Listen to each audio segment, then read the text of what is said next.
Hey, and Associates coming to you with the next episode of Tuesdays with Rory.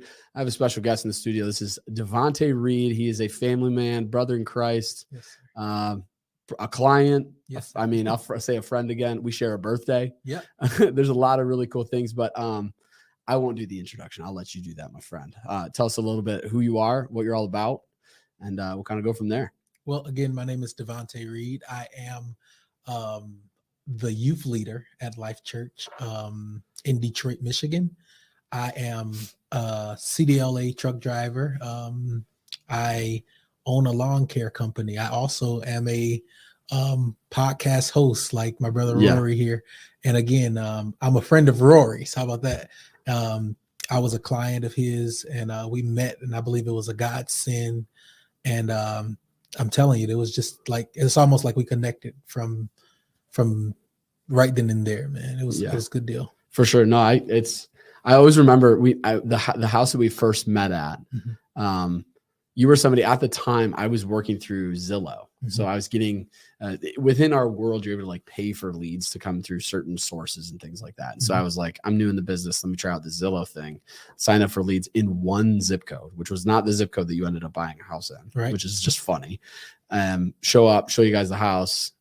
It was awful. No, absolute dumb. It's terrible. Yeah. And then, but we just were like, man, we really like, you guys are cool. Let's get together. Let's hang out and continue looking at houses, obviously, too. So ended up leading to you guys purchasing the home that you're in now. How are things going as far as that goes? Listen, man, this is the most beautiful thing that I've ever seen. Literally.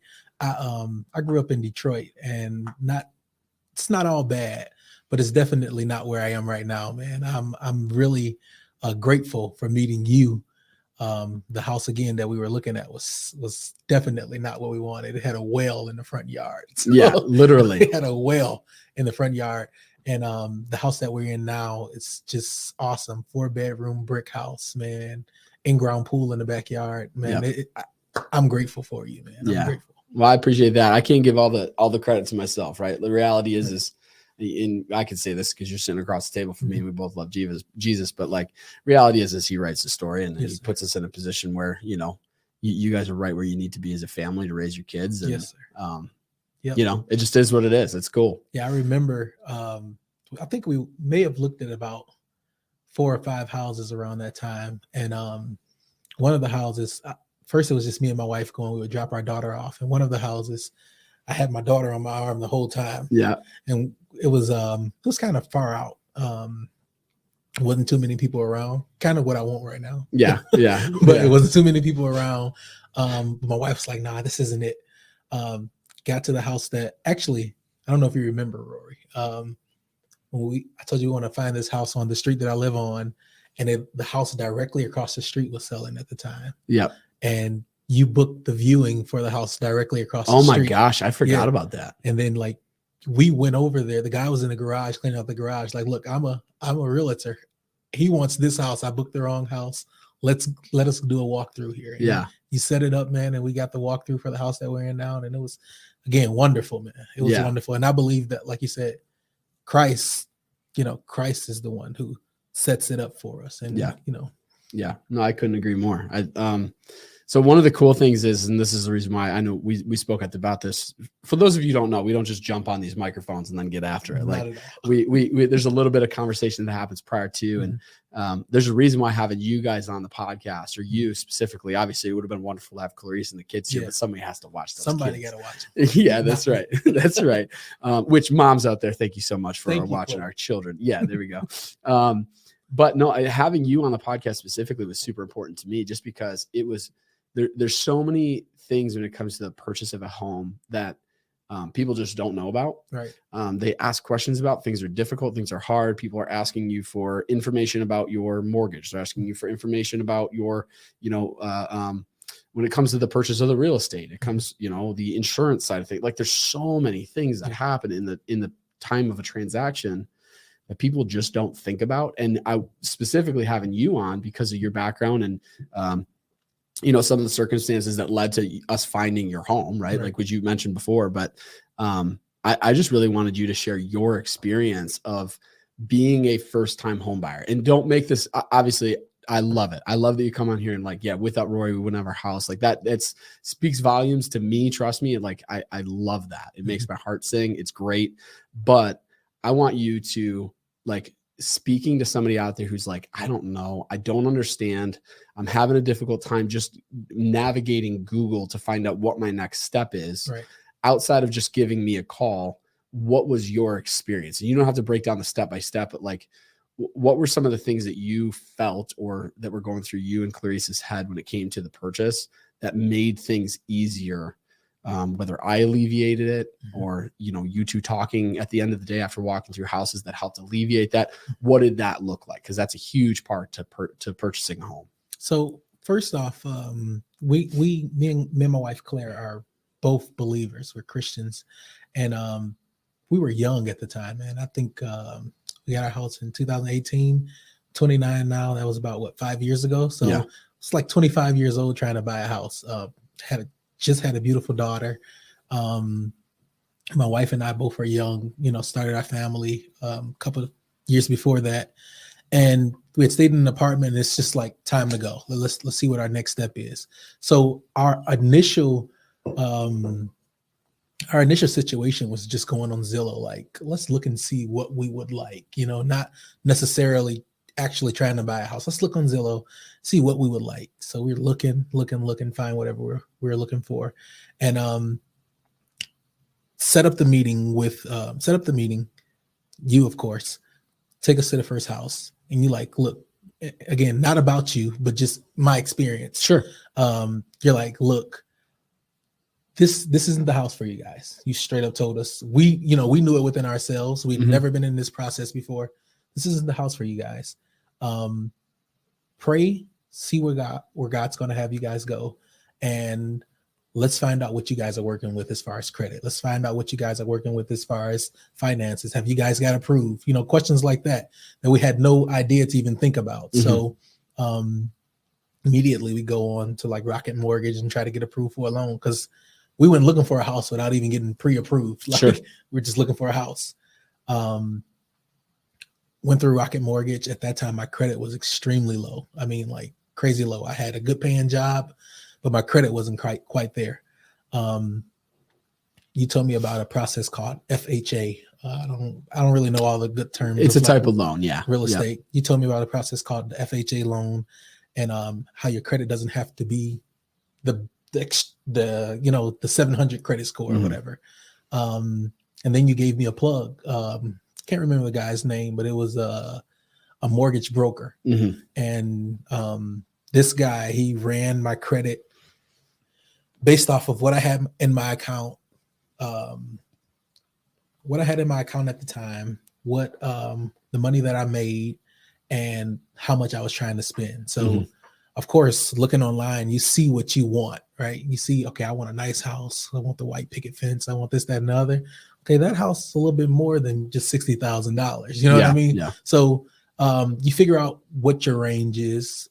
That's what I did. I figured out what my range was, prayed about it, man. And it wasn't a hard process. And I think I walked into it thinking that it would be like extremely hard because of where my credit was. And it wasn't that much of a hard process for me. Yeah. No, that's true. That's one of the things that I think a lot of people just don't know. You know what I mean? It's and rightfully so, like not in a like, oh, you're an idiot kind of way, but in a like, you just don't know what you don't know. You know what I mean? So that's one of the things, obviously, when it came to us and working together with you and Clarice finding a house, a lot of times and I know other real estate agents say this too, like a lot of times people want to look at the house before they want to look at the credit side of things and the mortgage side of things and whatever it might be, right? It's just reality. Like the best thing for you is to know what you're comfortable with paying, right? Like the point of the point of the pre-approval is not to put you in a position where like, okay, I know you want to buy 200,000, but let's, well, if you approve for 400,000, then you spend it. No. Let's run the numbers and know what you're actually working with in terms of what you want to spend on a month-to-month basis. Like that's the importance and the heart behind it. At least for me, is I don't want anybody to be in this position where they're calling me 6 months later and going, hey, we screwed up. Right. We need to get out of this. Like immediately we need to sell this. That's the worst conversation I ever having with people. I don't ever want to go down that road. So yeah, exactly. Like that's the heart behind it when it comes to that. You guys have a pool in your backyard too. Yes. How's that? You guys loving It's wonderful, man. Yeah. Especially during COVID. Oh my gosh, I bet. That was wonderful, man. Yeah. So. Yeah. No, that's awesome. And so like another thing too. So with your basement, I remember you guys have this, you guys have the waterproofing system. Yeah. Yeah. So one of the cool things that a lot of people don't know, when I walked into your basement, I went, oh man, I don't know if people noticed this. And this isn't, we're kind of just spitballing here, everybody. Like, I'm just thinking, when it comes to that waterproofing system, and I know I've worked with people before since then that have a waterproofing system in their basement. I'd love for you to speak to that. I'm hoping that you don't have water in your basement, but when it comes to, knowledge behind homes, like it's really easy. And I've been with companies and I've worked with builders in the past that they put this like high emphasis on like the cool products that exist within a home and the type of wood that the crown molding is made out of, and the type of cabinets that exist in the house. All fun things to know, but like I'd rather know the nitty gritty pieces of like, hey, your basement's not going to flood. You're not going to have issues with your basement. Something that's going to cost me in the end. Exactly. Yeah. So that's that was really cool for me to be able to walk in the basement and go, hey, like this is great. You're adding square footage to the basement, but you're putting yourself in a position where you can finish it and feel comfortable. Yeah. And let me say this too. I walked in that basement and I didn't understand what was going on down there. I'm like, why are these walls wrapped? Like, what is this? Yeah. So, I guess I can say, I was going to make a joke and say, the water's up to my knees, but no, don't do that. I've never had, anything as far as flooding or whatever. I remember, I think it was like last year when it seemed like everywhere was like flooded. The people next door to me, people across the street, my mother-in-law and father-in-law, their basement had flooded. It seemed like something happened with the city's water or whatever, and nothing. I mean, they got this waterproofing system. I don't know much about it. I just know that I have a lifetime warranty on it. I know that. I know that if it floods, I should give these guys a call. But it's wonderful, man. I haven't had a problem with it. Yeah, which is actually where I believe, I could be wrong on this, that is where you run your current podcast out of. Correct. And what's the name of the podcast that you guys do? The name of my podcast is the Man Cave Podcast. Okay. On Instagram, we are the Man Cave Blog. So check us out, you guys. Yeah. I follow you guys on Instagram. What is we talked a little bit about this. What's your heart behind the podcast? What is it that you're creating this for? So my heart behind my podcast is that basically having a voice, right? Having a voice to say what it is that I believe people want to hear, and also introducing Christ to them while I talk. I don't think it's questionable from this episode that I am a Christ-centered individual, right? And there is everyday life that happens, right? Everything is not Holy Bible and books in church, but it's real life that happens. And I think in real life, we still need to be able to point people to Christ. And that's basically the basis behind my podcast. I talk about things like relationships, talk about things like politics. I talk about things like finances, all these different type of things I talk about on the podcast that eventually points back to Christ. If you don't hear me say nothing about Jesus in there, then something's wrong that day. Off morning with the podcast, if that's the case, right? No, that's good. So for anybody who's out there who's listening, who's like, dang, that sounds like a really awesome podcast. I would love to learn more about it. I'd love to follow you. Obviously you mentioned the Instagram handle, but can you repeat that again just so that people know? Yes, the Instagram handle is the Man Cave Blog. Check us out, the Man Cave Blog on Instagram. And hopefully we'll have Rory on soon to help my people get into a house soon. How about that? Yeah, I absolutely love that. Even more so, and you know my heart behind this too. If I'm able to come on and it's not talking about real estate, I love talking about Jesus 10 times more. So like, I'm all about it, dude. However it is that we need to do it, let's make it happen. Let's do it. Yeah. I do want to say one more thing that I realized about throughout the process of me trying to find a home.